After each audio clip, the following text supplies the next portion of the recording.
Hello and welcome to today's webcast brought to you by Compliance Week and Skillsoft. I'm Kyle Brasser with Compliance Week and I'll be your host. Today's webcast is Mind the Gaps, using data to identify training opportunities with Apex Systems. Before we hear from our presenters, let me review the agenda. We're scheduled to go for 1 hour. After the presentation, we will have a question and answer session. Your questions will be kept confidential and anonymous, so please don't be shy. You can ask your questions at any time using the Ask a Question function on the left-hand side of your screen, and I'll pose them to our guests at the end of their presentation. After the Q&A, I'll wrap up the webcast. This webcast will also offer CPE credit for all attendees. Please use either Google Chrome or Firefox as your internet browser and disable your pop-up blockers in order to ensure access to the exam. Once I have signed off and the webcast is completely over, the final examination will be presented automatically in a separate window. If you have trouble viewing the CPE test or receiving the CPE certificate, please send an email to webcast@complianceweek.com. Once again, to ensure receipt of your CPE credit, please use Google Chrome or Firefox as your internet browser. If you've missed anything, I'll repeat these instructions at the end of the webcast, so stay tuned. A few other administrative details. At any time during the presentation, listeners can download the slides from the drop-down menu on the left-hand side of your screen. There you will also find the feedback form for the webcast. We welcome your thoughts as we are always looking to improve your experience. If you wish to increase the slide size, you can also hit the View Slide Full Screen button at the top right of your screen. And lastly, a Help button is located in the upper right-hand corner of your screen for assistance. I'd like to welcome today's speakers. It is my pleasure to introduce Kevin Kelly. Kevin leads Skillsoft's global compliance go-to-market initiatives, including legal compliance, HR compliance, and workplace safety. He has more than 20 years of experience delivering business transformation in the compliance, legal, digital, and software as a service markets. I'd also like to introduce Shannon Wenger. Shannon is the Director of Talent Development for Technology Services Business Apex Systems.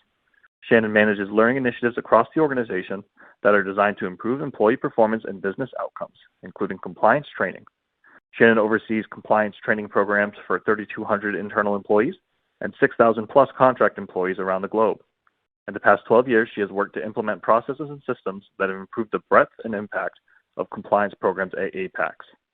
It is great to have you all with us, and with that, I will turn it over to Kevin to get us started. Kyle, thank you very much, and hello, everybody, and welcome, Shannon. So it's always interesting when we do one of these presentations.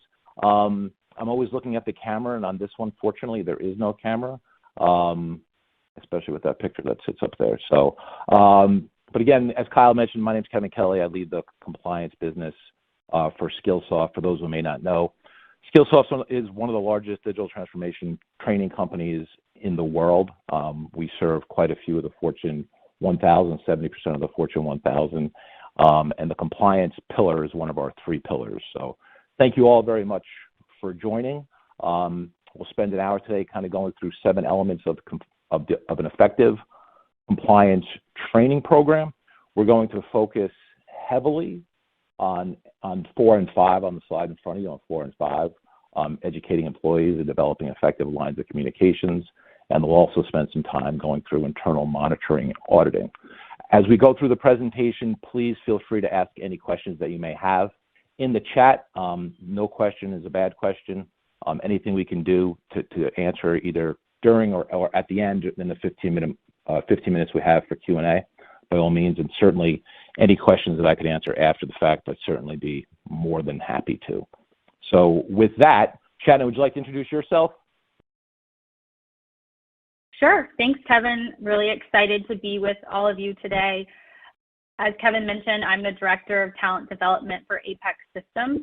Apex, we are a technology services firm, so we really work to deliver solutions that help our clients achieve their digital vision. So 10 years ago, we were really more of an IT staffing firm, and we've evolved to become more of a full services firm and help organizations craft enterprise talent acquisition and management strategies, and also help build enterprise-wide systems that they can scale and evolve quickly. So work across several different industries, and we have 19,000 plus consultants across the United States, Canada, and across the globe. So again, excited to be here. Thanks for having me.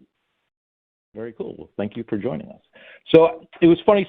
So Apex has been a customer of Skillsoft for many, many years. And yesterday, Shannon and I, or day before yesterday, it was in the last several days, Shannon and I did a quick little debrief, on how we present this, some of the topics, some of the more interesting points. And as we were wrapping up on our last call, I really sort of asked something that's not specifically to what we're going to cover today, but sort of tangential. And I'd like Shannon to share, because it kind of spoke to me, the reason she's sharing some of her insight, and it really spoke to how we try to partner with organizations, and also why I'm sure many folks on this call are participating. So Shannon, do you recall what we talked about the other day? And I thought that was pretty good, the whole giving back thing. Yeah. So Kevin was really kind of understanding my why for, participating in today's event, and a little bit about my background and story. So I come from a background in human resource development and adult learning. So compliance definitely was a little bit outside of my element 12 years ago. And as the organization grew, we decided that compliance training, fit within our learning and development team and should be part of that broader learning strategy. And Skillsoft was one of our really early partners, and I, leaned on them very heavily throughout the last 12 years to learn a lot about compliance along the way. Not having a legal background, there's definitely, a lot that can be confusing. There were a lot of questions, and they were, a great partner to be able to provide some insight. And a lot of times it was being able to hear, how did other clients go about this? So if I had a unique challenge, really tapping into Skillsoft and our client success manager to say, how have other people or other organizations that are similar in size or in a similar industry, how have they dealt with this challenge? How have they rolled out a program to fit these particular needs? And I was always able to get, some really helpful insight that we were able to incorporate in how we structured our program. So want to be able to give back. I'm sure there's others that are in a similar position or similar shoes that don't necessarily have that legal or compliance background that have found themselves in this field. So, hoping that you'll get some helpful nuggets from this conversation today. So very cool. So as someone that's been sort of in the industry for more than 20 some odd years, when Shannon shared that the other day, I just found it, it was pleasurable, I guess. It was nice to hear that. And your why, your why as a professional is always sort of important, especially for the organization I work for. So as we kind of rolled through this, the first one we looked at, and we were talking back and forth and educating employees and developing effective lines of communication under one of the 7 elements of an effective compliance program. And we were just chatting about it, and I had shared with Shannon one of the more interesting organizations on how they go about that specific element, and we'll spend some time going there. But it was a large entertainment and travel leisure company that was rolling with 50,000 or so employees, that was rolling out a full-blown compliance program. And the challenge they had was that, as many organizations have, the folks that they wish to train, the employees they wish to train, didn't necessarily have access to email on a daily basis and or a PC on a daily basis. And if they were going to use a mobile device, it would have to be their personal phone in the state that they were in, and some of the internal, how they manage their labor force internally using a phone was okay. And so one of the more creative elements of educating and communicating, I thought, was via this company, where they ended up actually editing all of their courses and using a policy attestation tool to push out the transcripts from the courses, and then leveraging some of the video element to reinforce those assets in break rooms at different elements during the workday or at different break times during the day. And the way they rolled it out, and the way they communicated, and the way they used technology to not just ascertain who finished, but ascertain how they would push out in hierarchy, is also some of the things we'll get into as we walk through some of Apex's strategies towards effective communication. and then also internal monitoring and auditing. So we're going to spend most of our time there. And so, did you want to share anything on either 4 or 5, Shannon, before we move on? No, I think as you said, we'll definitely dig into some helpful examples and how we've built our strategy and how we communicate those programs throughout the conversation. So when Apex first started to think about leveraging all 7 elements of an effective compliance program, was there anything that either specifically came out of the general counsel's office or came out of the learning and development office that was counterintuitive or seemed to create some sort of a challenge capturing insight to those employees that you had to train? Yeah, I think that, our entire program where we are today, has been an evolution as regulations change, as we became, a public company at some point along the way. So it's constantly evolving. But I think one of the big things that was a challenge and somewhat counterintuitive is a good element of compliance training is really defined by someone's role. What exactly are they doing? Will they have direct reports or be managing others? So just a fairly recent, I would say in the last few years, example that comes to mind is with harassment training. So state mandated harassment training. There's a manager-specific training module, as many of you probably know, in certain states, and then an employee-specific training. And we realized with our consultant population, because they are working on all different client sites and we know their job title and, in general, what they are doing and the tasks they're performing, we didn't have a clear indicator of whether or not they were managers or had direct reports.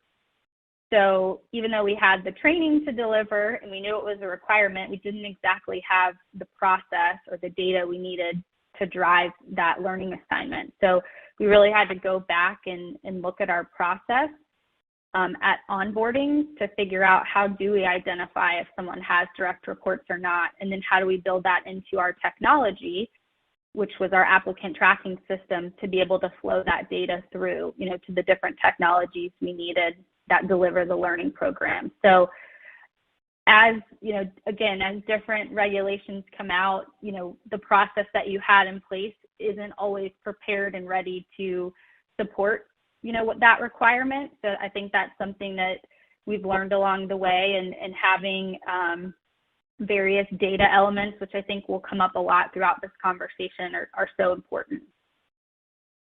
Cool, very cool.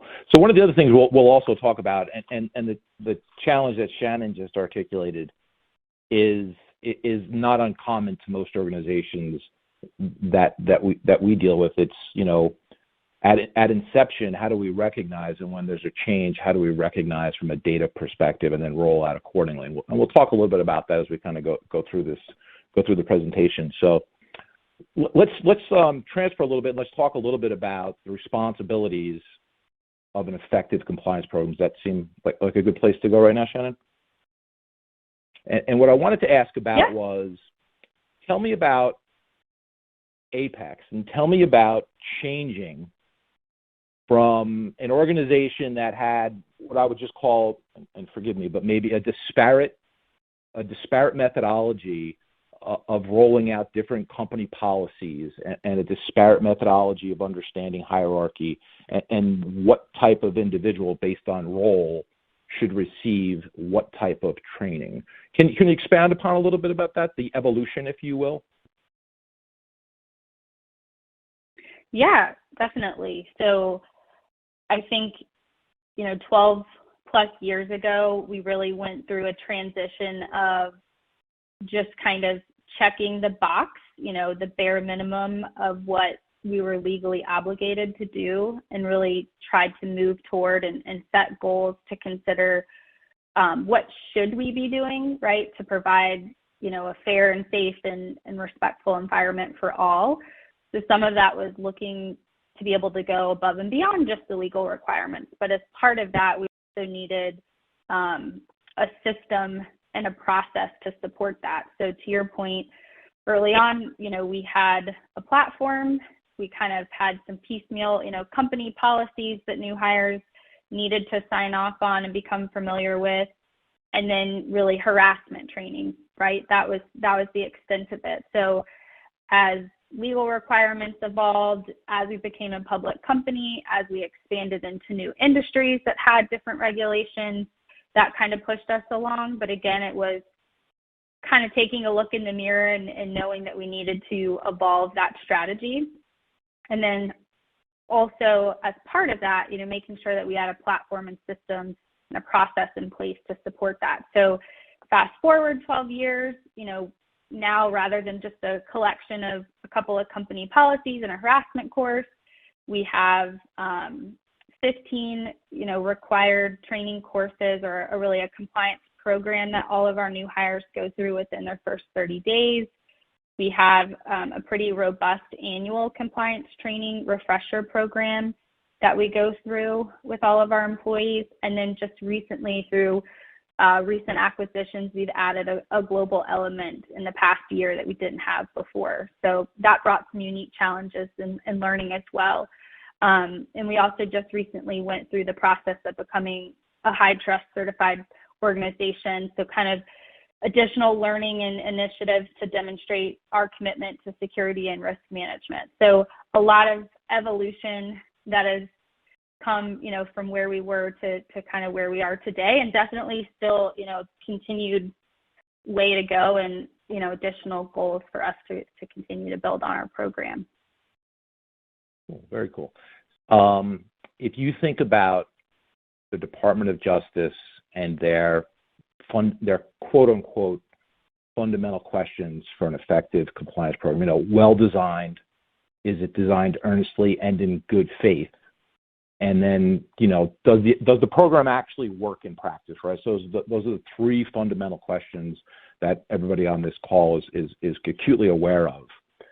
As Apex went from a private company to a public company, considering the enormity of additional regulations and the additional need for transparency, preparing for public markets, how did that, talk to us a little bit about that. Talk to us a little bit about, in the L&D department, being responsible for compliance training, obviously working closely with your general counsel's office, right?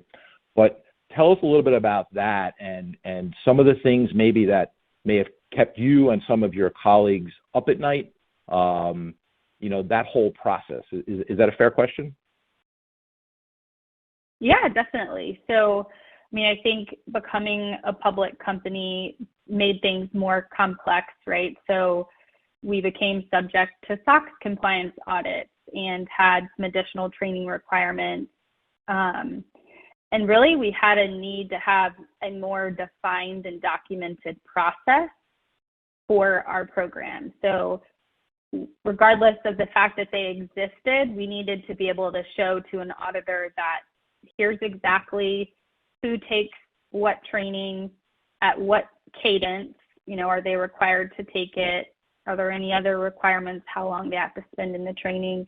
And then what is our actual process to be able to say, from this employee population, how do we know who needs to receive what training? How do we track it and report on that? And so being able to really walk an auditor through that process from A to Z, that was new for us to be able to do that.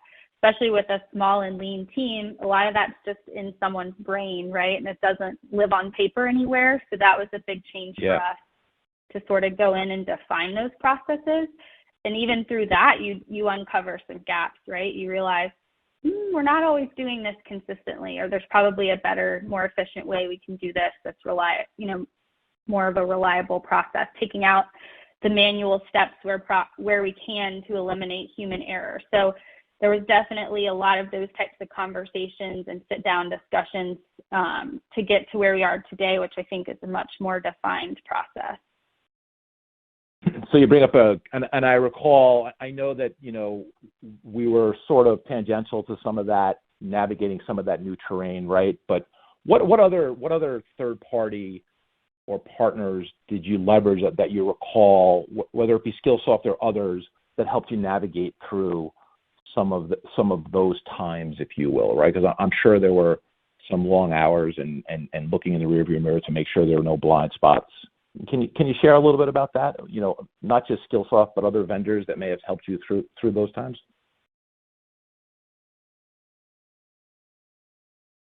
Yeah, I think that Skillsoft was definitely the main partner just from a training perspective. I think that there were probably other groups inside of our organization, you know, that had external third-party vendors, you know, helping them in certain areas that they were impacted. But I would say just in my world specifically, you know, Skillsoft being the main partner, again, being able to see what is the entire catalog of training that's available, even that alone sometimes sparks some thoughts around, well, why aren't we offering this training, right? Or should we include this? It seems like it would be an important part of our program. And then also, again, being able to ask those questions of what other companies that are required to comply with the same requirements that we are, you know, what do their programs look like? How are they managing this? And then I think sometimes with certain legal requirements, there's always the interpretation aspect, you know, when those things are published. So it's definitely a strong partnership with us. We have our internal legal counsel. We have a director of compliance at our parent company, and really have regular meetings with them and conversations with them that all contribute to what our program looks like. So it's definitely a strong internal partnership. And then again, in my world, most specifically working with Skillsoft. Let's just pivot a little bit onto what you just said, internal monitoring and auditing. As you know, and I'm sure most folks on the call recognize, customization and creating customized elements of an effective compliance program is nearly mandatory, right? Whether that is a policy attestation that is specific to a work site, an attestation that's for the entire organization, whether it's specific courses for specific audiences. Can you tell us a little bit about customization and employee attestation, and how you roll that training out so that you're meeting the customized requirements without building additional staff and taking on additional headcount to perform those kind of duties? Yeah, definitely. So I think with all of our, you know, compliance training requirements, we first start with, is there, you know, third-party content available that we can use for the most part, which is all through Skillsoft, because we know that it's being maintained and staying up to date automatically through our partnership with Skillsoft. So that takes a little bit of that off of our plate. As you mentioned, with a small team, we're not having to chase after and keep the content up to date. And then where the customization of that content is required, you know, that again is a partnership where our legal team is sort of advising us on what that customization should look like, as well as, again, a partnership where Skillsoft's able to help and say, you know, this, we've got the stock content available, but you are going to need to customize this with your, you know, organization-specific information. And we use a Skillsoft tool called the Content Configuration Tool. So we're able to pretty quickly take, you know, a Skillsoft course and customize that with a specific introduction from our organization. That could be a video content from our CEO, could be inserting a company-specific policy. And then we also can put in custom attestation questions that could be, again, specific to our organization, and then collect the electronic signatures that way. So makes the process to roll out a customized piece of custom content very quick and easy, and then that all tracks back inside of our learning platform where they're taking a course. So it's not piecemeal in the fact of, you know, you're taking a training module in this system, but you might be signing a physical document or signing off on a policy in a different system. It's all part of that same training course. And again, we can report on it through the same platform.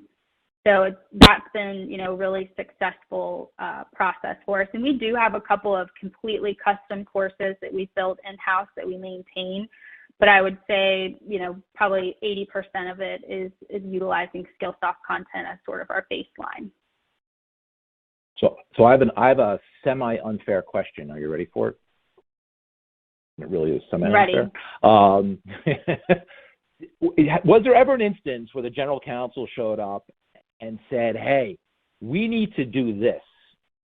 We need to include this because something just happened or we anticipate a change in a regulation. And then all of a sudden on the fly, like, we need to get it out in 72 hours. Has that ever happened where something needed to be pushed out that quickly and it came down from the top that this needed to get pushed out? Yep, it feels like it happens more than it probably should, being transparent, but it definitely does happen. And I think, can be stressful at times, but I feel like we're well equipped and have been able to adapt to that now.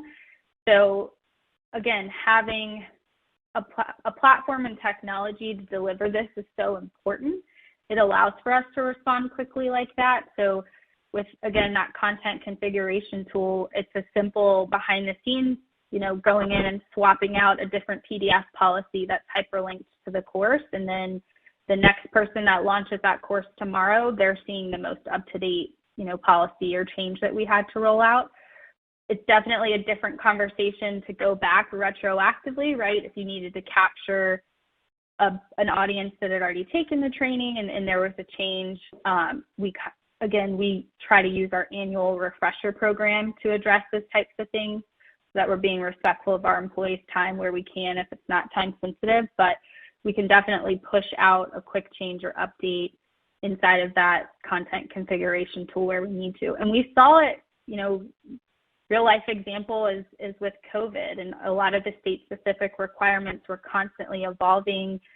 If we had any type of hybrid situation with people going into the office, we had to make sure those policies and protocols to return to the office were up to date pretty regularly. So in the last 2 years, there's been a really, back and forth partnership, I would say, with our legal team. Very nice. Very cool. Tell me this, if you would, as we're talking about, the responsibilities of an effective, compliance program.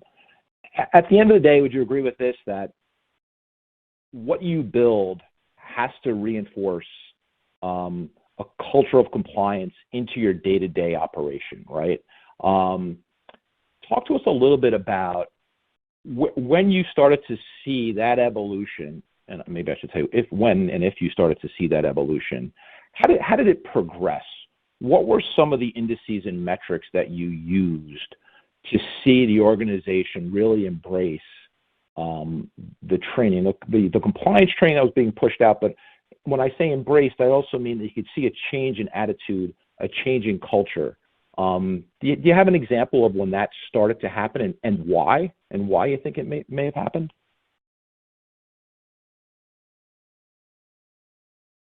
I can't pinpoint a very specific time,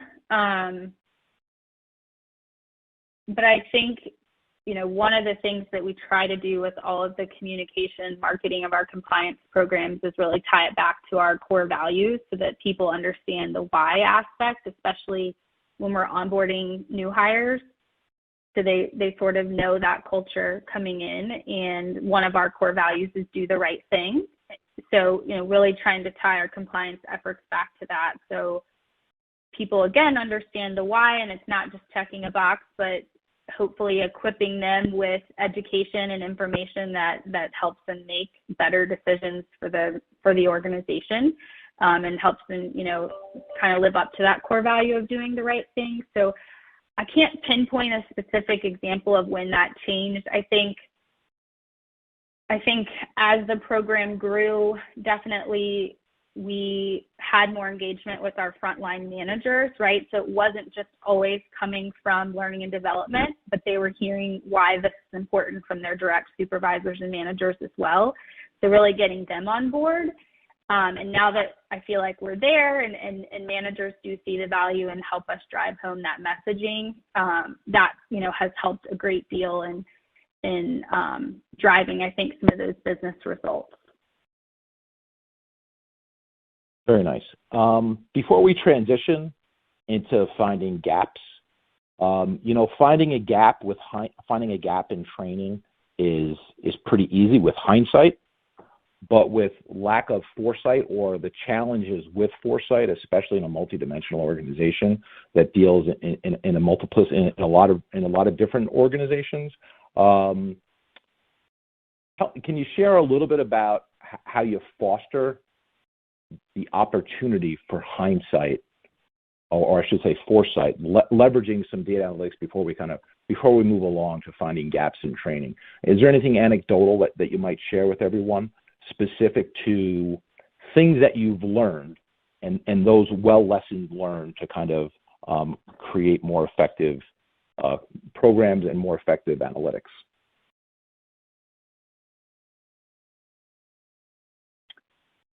Yeah, I think one of the biggest I've learned is really getting the demographic data right on the front end. If you're in a stage where you're new and building out a compliance training program, or if you're switching platforms, right, and migrating data, it's a great time to clean that up and sort of reassess, because I think it puts you in such a better position to uncover gaps, and then also, more importantly than uncovering the gap, is be able to address it quickly.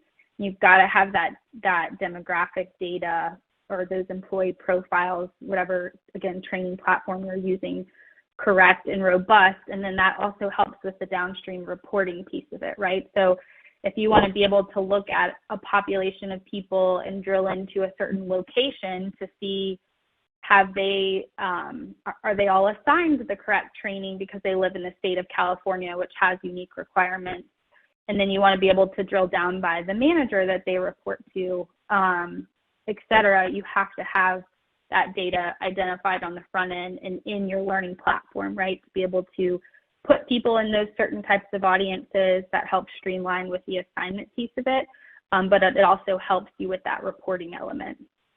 So that takes, I think, conversations on the front end with whoever your learning platform, LMS partner might be. If you have a vendor of compliance training, they could probably help. And then internal stakeholders, I think asking some higher level leadership and managers, what would they want to report on when it comes to this information? What's important to them? How would they want to be able to look at this data and slice and dice it? And that'll help you identify what information you need about your employee populations on the front end. So that's probably been my biggest lesson learned, because more often than not, when we run into a challenge or we uncover a gap and we're not able to address it, it always comes back to the data. And we can't quickly say, well, we need to push this training out to this group of people if we can't quickly identify that group of people inside of our system. Yeah, very good. I love that. Fantastic. So let's explore a little bit, the finding gaps in training, right? So always one of the more fascinating topics, always one of those things where with hindsight, right? With hindsight, it's obvious. Without hindsight, maybe not so obvious, right? Tell us a little bit about other third-party analytics or other insight to data, whether it's credit card transactions, travel, vertical. Tell us a little bit, or simply just how you leverage your HRIS system. Tell us a little bit more about how you leverage data in those environments to identify potential risk areas and then train to those risk areas.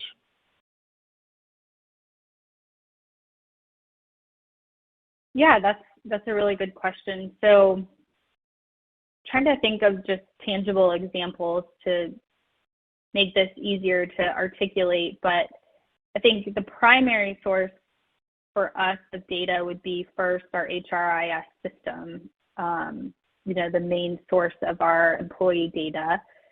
And we've built an integration between that HRIS system and our learning management system, which we use Skillsoft Percipio compliance platform. So we have that data flowing from that system, again, to eliminate, the human error that could come from us trying to manually create those training accounts. So that's the main source of our data. So we could look at things like, again, who does actually have direct reports? Where are they located? What, by job title, what function are they performing? Because that might depend, if they need particular safety training required by OSHA, depending on what type of job they're doing. So a lot of the data that would drive what is required would come from that HRIS system. And then we also, a lot of times, do uncover the gaps by that data. So just a recent example for us, we do try to conduct internal audits on a quarterly basis. So rather than waiting for an auditor to kind of uncover an issue for us, we try to stay ahead of that, and our team looks at that on a quarterly basis. And we're auditing our manager harassment training, and we actually uncovered that many managers had employees that worked in several different states of the 6 states that currently require harassment training. This wasn't the case, for us 2 years ago pre-COVID. Most people, if they were a manager that lived in New York, they took the New York manager harassment training. All of their direct reports were in New York. Now with our remote workforce, that landscape has changed, and we really weren't even aware of it because it was kind of happening on the back end within our HRIS system as employees moved. Managers then had direct reports all over the place. We uncovered that this year and realized there were managers needing to take 4 or 5 different harassment courses based on where their employees were located. And that was just through doing that internal audit, pulling everyone that was someone that had direct reports, and then being able to filter where do those direct reports actually live, and then cross-reference to our learning management system to see what training were they being assigned. So that's, an example of how we uncovered a gap recently using some of that data. So where we have legal review requirements on this slide, I'm going to read a quote for the Benkowski memo from several years ago back. And here's the quote, because if I'm in your role, it kind of weighs heavily on me. The quote is, whether the corporation has made significant investments in, improvements to, its corporate compliance program and internal control systems, whether remedial, et cetera, but it speaks to the substantive nature of the program. So how do you do that? How do you make sure that substantively that the content, the program itself, how you monitor it, how do you know that it meets legal substantive requirements? How do you know that? Not being a lawyer, how do you leverage, some of the in-house counsel, how do you leverage others to know what you have is legally substantive?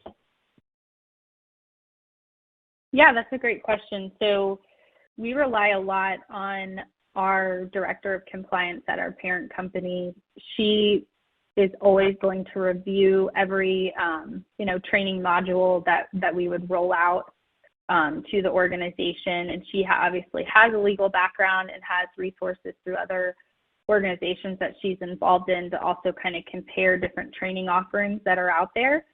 So that's always our first line of defense, before we roll something out, is getting her approval and getting her eyes on it. And then we also, again, rely a lot on our partnership with Skillsoft. So the content that you all provide is developed by different legal subject matter experts, and you all keep that updated on a regular basis. So I think staying in close contact with our Skillsoft representatives as things change, and as we need to look at library maintenance, swapping out courses, making sure employees are taking the most up-to-date training. So it's really, I would say, a partnership between our internal legal counsel and then also our vendor, which is Skillsoft in this case. And so as we talk a little bit about tips for team alignment, leadership buy-in is probably, obviously one of the most important elements, but also to some extent it can be one of the most overutilized elements. I could share a story of our CEO and his buy-in. So tell us about how you get leadership buy-in from the entire organization, and does it cascade up? Does it cascade down? Is it vertical? Is it part of the onboarding process? Tell us a little bit about that, about buy-in, as you alluded to earlier. Yeah, I mean, I think that's a constant, evolving process as well, especially as you have new people getting promoted into leadership. That change, that messaging has to be pretty consistent. But I think it's, again, really a team effort where we have our legal team, we also have our parent company, and then learning and development having consistent messaging around these initiatives and really the why behind them and why they're important. So there's the risk factor, right? We're always trying to mitigate risk, but it's more than that. It's again, tying it back to our core values and the fact that we want to be a company that's known for doing the right thing, especially in the eyes of our internal employees, but also our customers. So being a technology services firm, I think that does help contribute some to the buy-in where our leaders, especially we're a sales organization, right? So we have clients that ask us about these programs. They want insider information on what our compliance training looks like before they might decide to work with Apex. So I think they see the value there as well, and the importance behind it. It really has a downstream impact on the type of clients that want to work with us at the end of the day as well. So it's a multifaceted approach, I think, but having that partnership internally and then also that consistent messaging around the why piece. So you actually bring up an interesting point that I didn't think we'd go there, but you just brought it up, so I'm going to go there.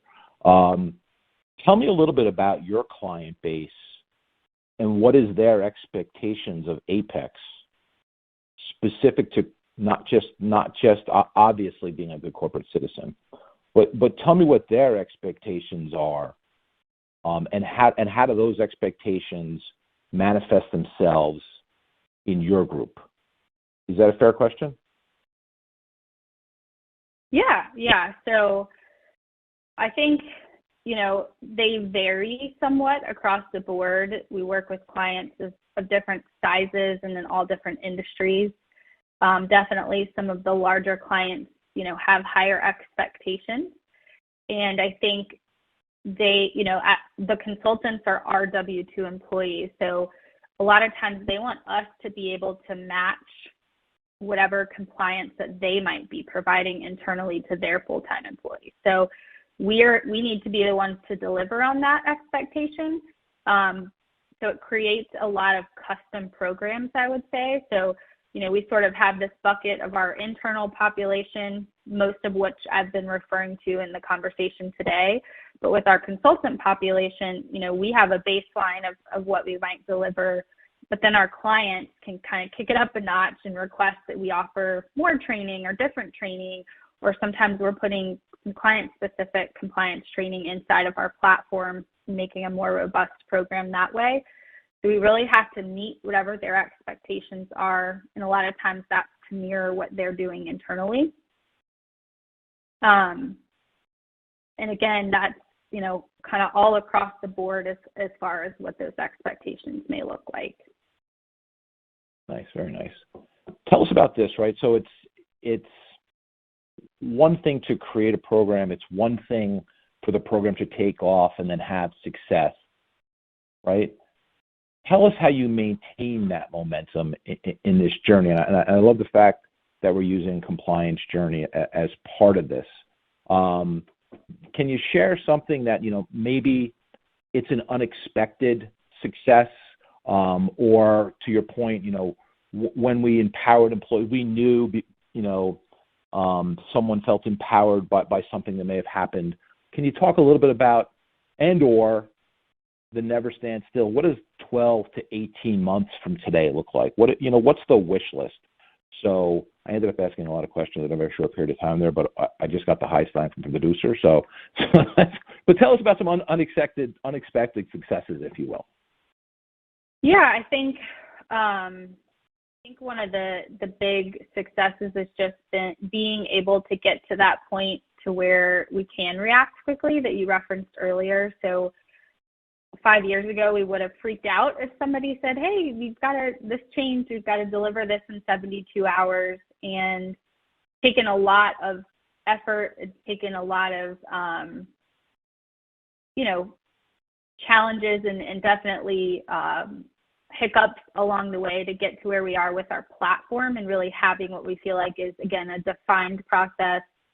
It's automated for the most part through technology, and we have the data and the system that we need to be able to roll these things out quickly. So it's taken a while to get there, but that's, been a great success. And then as part of that, I think we've been able to take on compliance for a lot of our sister divisions. So there's a couple of other divisions of our parent company, ASGN, and they were having, similar compliance journeys to Apex 10 years ago. And because we kind of came up with a process that's working, we've been able to roll their programs, under our process as well. And then I think, on the employee side, I will say that I feel like employees, they are bubbling up feedback and have a little bit more of a voice, which typically means that they care and they're listening, right? So if we get feedback on a piece of compliance training or on our program, or have we considered adding XYZ elements to our onboarding, that's a good sign. So sometimes that can feel like negative feedback, or, that they're finding a gap within your program, but I take that as a positive because it means they're actually paying attention and they care. So I feel like we get a lot more of that now, where, we have people bubble up feedback from time to time, and we're able to incorporate that into how we do things. So I think that's a great success, and you can get to that point as well. So 2 last questions before we open it up for Q&A, if you're okay, Shannon. So my first question for you is, 12 to 18 months from today or longer, what would you like to see evolve? How would you like to continuously improve your program? What would you like to see from the market?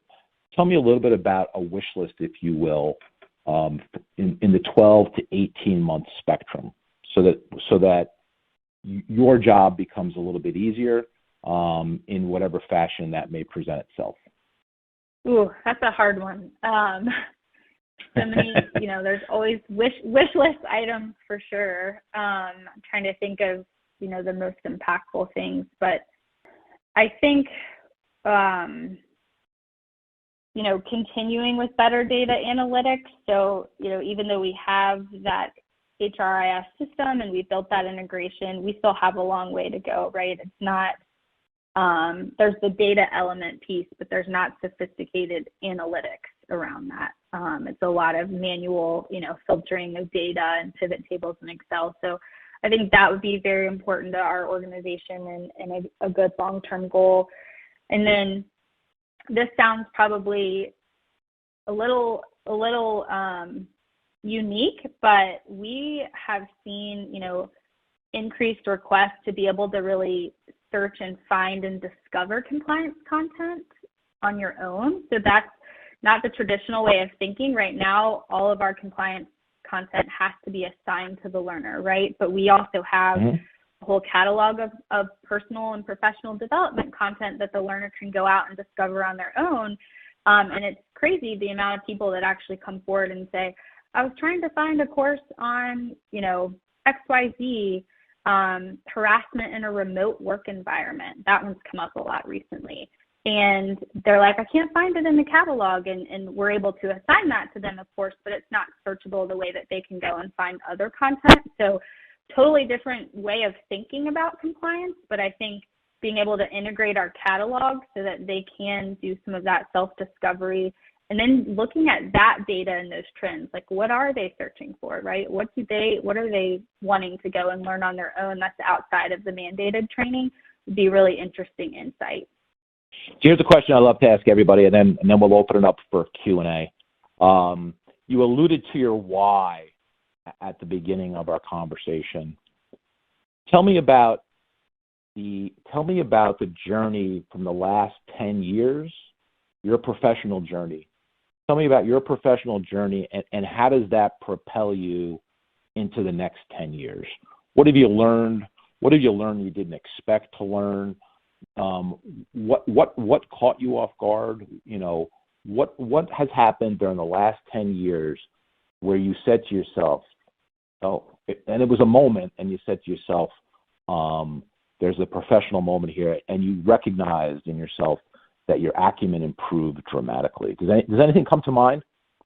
I mean, I think looking back at the last 10 years, something that caught me off guard was the amount of technology, right, and systems that I would have to immerse myself in and get really good at and get well versed in. You know, coming from a learning and development background, I had to take a deep dive into that, and it hasn't been easy. It's been challenging, but so much of this relies on technology. So I always joke that if I could go back, I probably need to get a degree in IT, and it would help me greatly. But that's been, you know, just something I didn't expect, having to immerse myself that much in technology. And then I've now lost my train of thought of your follow-up question to that. And how does it propel you into the next 10 years, which is obviously a very unfair question, but before we get to Q&A, I thought maybe it might be an interesting point. Yeah, I think, you know, looking at the next 10 years, I hope that we can grow our team. We're still a super lean team, and there's sort of a hodgepodge of things, right, that fit under my umbrella. And I think compliance is easy with all of the learning programs and initiatives that we're running to get pushed to the back burner. And so I don't want that to be the case. So I think really building out a function around this that's even more closely tied in with our legal department. You know, I think it has a great home in learning and development right now, but I think expanding that, growing the team, again, building even closer ties into our legal team, maybe getting a legal person to immerse themselves in the learning and development team, right? So looking at where do we have gaps in the skills on our team today, and growing that to just put us in a better position to support, you know, the future growth of the company. So good point. As a matter of fact, over the weekend, I found myself taking a course in 0 days, cybersecurity course in 0 day, intrusion, and yes, the world becomes a much more interesting place, expeditiously so, on a nearly hourly basis, it seems like. So I think we'll probably, if Kyle, if you're okay with it, we'll probably open it up for Q&A if that's an appropriate, if we're at that appropriate time now. Yeah, that sounds great. Thank you so much, Kevin and Shannon. Once again, to our audience, if you would like a copy of the slides that were just presented, you can download it from the drop-down menu on the bottom left-hand side of your screen. So as Kevin said, let's move on to the Q&A part of our session, and I'll read these questions from the audience in no particular order. This first question I will direct toward Shannon. So has COVID-19, the Great Resignation, and the move towards an increasingly remote workforce impacted your compliance program at all? Yes, so I'll try to be brief so we can get to as many questions as possible, but short answer is yes, it's made things more complex than ever before. I think rapidly changing regulatory requirements. We have, you know, new hires coming in every single month, so trying to make sure that what they're seeing and signing off on it, onboarding is the latest, and that kind of requires that constant communication with our legal team. And it does put extra strain, right, on our team and on our compliance programs with that amount of rapid change. All right. Thank you, Shannon. I'll move on to the next question here. This one I'll direct toward Kevin. You mentioned the 7 elements of an effective compliance program. How flexible are these standards, and can a training partner like Skillsoft help with them? How flexible they are is probably the greatest question in the world, something that I cannot specifically answer to. Right, so there are definitely guidelines that are offered via the Department of Justice. They updated those guidelines in 2020, I believe. And it really, I mean, ultimately that's predicated upon the general counsel or chief compliance officer of a company.